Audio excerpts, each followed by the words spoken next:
Olá, amigos do Centro Espírita Missionários da Luz.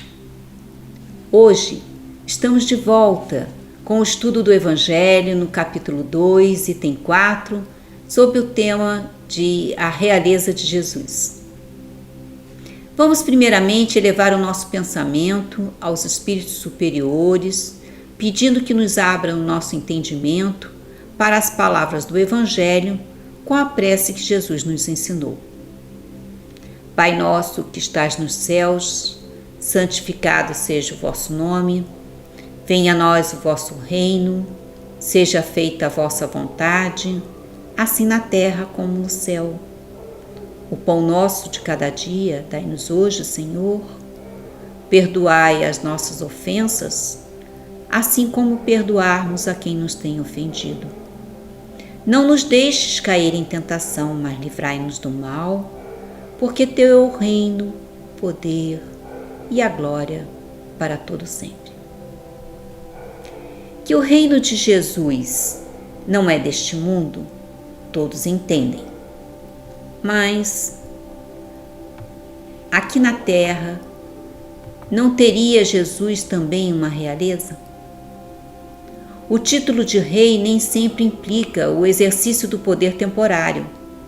É dado também por consenso àquele cuja genialidade coloca-o na vanguarda em relação a uma ordem de ideias quaisquer que domina o século e influencia no progresso da humanidade. É nesse sentido que se diz o rei ou o príncipe dos artistas, dos poetas, dos escritores, etc. Essa realeza, ela é nascida do mérito pessoal, consagrada pela posteridade, que não tem, na maioria das vezes, um mérito maior do que aquele que veste a coroa. Ela é imortal, enquanto que a outra está sujeita às vicissitudes. Ela é sempre abençoada pelas gerações futuras, enquanto a outra, às vezes, é amaldiçoada. A realeza terrestre acaba com o fim da vida material. A realeza moral governa mesmo e principalmente após a morte. Nesse aspecto, Jesus não seria um rei mais poderoso que muitos soberanos? É, pois, com razão, que ele disse a Pilatos: Tu dissestes, mas meu reino não é deste mundo. Kardec acrescenta: Jesus diz a Pilatos: Se meu reino fosse deste mundo, meus amigos se empenhariam por mim para que não fosse entregue aos judeus, mas agora meu reino não é daqui. Isso está em João, capítulo 18, versículo 36. Assim temos por tradução do reino a solidariedade mais radical. A realeza moral marca a passagem do Cristo pelo planeta, deixando entre nós o vínculo com o eterno e a dimensão da vida espiritual como grande realidade a ser procurada por todos os caminhantes. Do livro A Gênese, no capítulo 15, sobre o título da superioridade da natureza de Jesus, temos: os fatos que o Evangelho relata e que foram até hoje considerados milagrosos pertencem, na maioria, à ordem dos fenômenos psíquicos, isto é, dos que têm como causa primária as faculdades e os atributos da alma.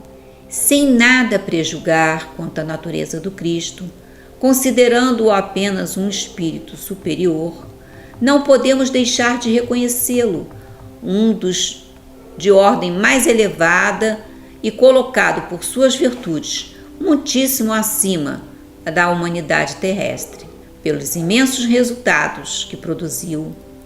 A sua encarnação neste mundo foi forçosamente a de ter sido uma das missões que a divindade somente confia aos seus mensageiros diretos, para o cumprimento dos seus desígnios.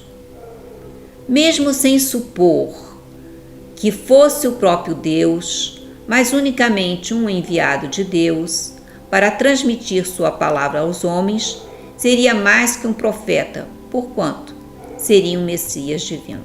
Como homem, tinha a organização dos seres carnais, porém, como espírito puro, desprendido da matéria, havia de viver a vida mais espiritual do que da vida corporal, de cujas fraquezas não era passível. A sua superioridade com relação aos homens não deriva das qualidades particulares do seu corpo, mas do seu espírito, que dominava de modo absoluto a matéria, e do seu perispírito, tirado da parte quintessenciada dos fluidos terrestres. Sua alma, provavelmente, não se achava presa ao corpo, senão pelos laços estritamente indispensáveis. Constantemente desprendida, ela de certo lhe dava dupla vista, e não só permanente, como excepcional penetração e superior muito àquele que de ordinário possuem os homens comuns. O mesmo havia de dar-se nele com relação a todos os fenômenos que dependem dos fluidos perispirituais ou psíquicos. A qualidade desses fluidos lhe conferia imensa força magnética, secundada pelo desejo incessante de fazer o bem. Agiria como médium nas curas que operava? Poder-se-ia considerá-lo poderoso médium curador? Não. Porquanto, o médium é um intermediário, um instrumento de que se serve os espíritos desencarnados. E o Cristo não precisava de assistência, pois era ele que dava assistência aos outros. Agia por si mesmo, em virtude do seu poder pessoal, como podem fazer, em certos casos, os encarnados, na medida de suas forças. Que espírito ao demais ousaria insuflar-lhe os próprios pensamentos e encarregá-lo de transmiti-lo? Se algum influxo estranho recebia, esse era só de Deus, que lhe poderia vir. Segundo a definição dada por um espírito, ele era médium de Deus. No livro Jesus e o Evangelho à luz da psicologia profunda de Joana de Ângeles, nos fala que, na visão da psicologia profunda, embora ele, Jesus, se referisse às esferas de onde procedia, seu reino também eram as paisagens e regiões do sentimento, onde se pudesse estabelecer as bases de fraternidade e do amor, unisse todos os indivíduos como irmãos, conquista primordial para a travessia pela ponte metafísica do mundo terrestre para aquele que é de Deus e nos aguarda a todos. A sua trajetória é desenhada na certeza da vida espiritual, aquela que aguarda a todos, a que se insere no contexto das realizações, por ser fundamental na constituição dos ideais e das perspectivas da vida. O seu apostolado fixa-se no objetivo do ser espiritual, o despojar dos condicionamentos e impregnações do trânsito corporal, que representa a aprendizagem para alcançar a destinação que aguarda as criaturas terrestres. Não houvesse a vida futura, nenhum significado existiria em sua vida, em todas as vidas, no esforço hercúleo para erguer o ser humano do primarismo e recomendar-lhe a incessante luta pela transformação moral, pela aquisição de mais apuradas percepções psíquicas que se constituem elementos básicos para a constatação dessa vontade. Essa meta, que deve ser alcançada, justifica todas as dificuldades e desafios existenciais, explicando a justiça de Deus ante os acontecimentos humanos. A ignorância dos contemporâneos de Jesus a respeito da vida espiritual era muito grande. E ainda hoje existem teimosas resistências que preferem aceitar o filósofo Jesus ao embaixador de Deus, com a missão específica de derruir as barreiras que dificultam a compreensão da essencialidade da existência corporal. Das lutas que devem ser travadas com otimismo, superando em cada uma delas os patamares por onde cada um transita, buscando o mais elevado nível de realização interior.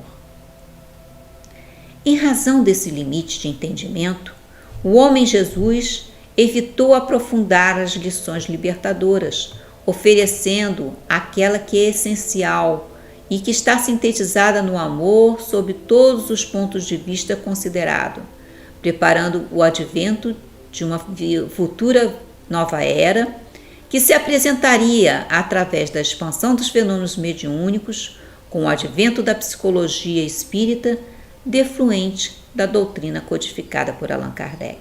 Jesus é o Rei do mundo real, que se manifesta através dele em cada momento, que transcende o convencional e habitual, de cujo entendimento e somente assim tem sentido a existência corporal. Portanto, acima dos interesses e disputas mesquinhas do que é transitório e onde fermentam as paixões. Além das formulações corriqueiras e fáceis de entender, está sempre presente a sua realeza e todos a bendizem. Conformam-se com ela e pretendem alcançá-la por sua vez, a fim de não experimentar angústia ou perturbação, ansiedade ou desequilíbrio. O cetro e a coroa, que expressam o reino de onde ele veio, é para onde deseja conduzir suas ovelhas, como pastor gentil, que irá apresentá-las ao Supremo Criador, é o amor, que encerra as completas aspirações essenciais do ser humano. Foi esse reino de amor que Jesus, homem, veio instalar na terra. Dessa forma, sem disfarces, contestou ao interrogante atormentado: sou rei. Não nasci, não vim a este mundo, senão para testemunho da verdade, que na sua definição profunda e penetrante é Deus. Outro livro que pesquisamos foi o livro Irmão de Emmanuel. Nos diz: em verdade asseverou Jesus que o reino de Deus ainda não é deste mundo. No entanto, várias vezes afirmou que esse reino permanece dentro de nós. Muitos esperam a vinda espetacular do céu à terra, ignorando que a construção do céu há de começar em nós mesmos, se nos propusermos alcançar a vida perfeita. Não ouvides o reino do coração, se a nelas trabalhar no reino do Cristo. A realeza de Jesus é a realeza moral, fruto de sua perfeição, de seu viver segundo as leis divinas, realeza que exerce o poder para sempre. Com a autoridade, portanto, de orientar, esclarecer, conduzir a humanidade na conquista de valores inseridos pelo Pai na sua obra, na sua criação, com o determinismo divino de ser perfeito. Na sua frase, mas por agora meu reino não é daqui, além de mostrar-se como representante de Deus na terra, deixa bem clara a ideia da vida futura e da sua autoridade sobre a humanidade. Jesus, no seu viver, deu lições através da palavra, deu lições através de suas ações, testemunhando sempre as leis de Deus, a verdade possível de ser compreendida pelos habitantes da terra. Para aprendê-la, é necessário que o homem sinta, perceba a continuidade da vida além desta, material. Reconheça-se filho de Deus, que se mostra nas suas obras, abra-se às verdades espirituais, percebendo um mundo muito mais amplo, no qual é um ser inteligente, imortal, desenvolvendo um imenso potencial intelectual e moral que lhe permitirá um dia ser sábio e feliz. Vamos agora dedicar um momento para vibrar pelos nossos familiares, pelos nossos amigos e para aqueles que têm algo contra nós. Vamos vibrar pelos nossos vizinhos que moram na nossa rua, no nosso bairro, no nosso estado, no nosso país, estendendo essa vibração ao continente e a todo o planeta Terra. Vamos vibrar pelos hospitais, abrigos, presídios e locais de miséria moral e material. Vamos vibrar pelos nossos governantes, para que eles percebam a verdadeira necessidade de seu povo e façam escolhas acertadas. Vamos pedir licença para vibrar por nós mesmos e deixar uma vibração para o local onde ela se faz mais necessária. Vamos agradecer aos espíritos protetores que nos permitiram estar aqui juntos com vocês, em um só coração, em um só pensamento, voltado para o aprendizado com Cristo. Obrigado a Jesus por vir à Terra nos mostrar seu reino de luz. Obrigado a Deus, nosso Pai, que nos enviou o governante do planeta para nos orientar e demonstrar o seu reino de misericórdia e amor. Obrigado a você que esteve até agora conosco e venha na próxima quarta-feira continuar esse estudo para facilitar o caminho para a felicidade possível aqui neste planeta. Muita paz.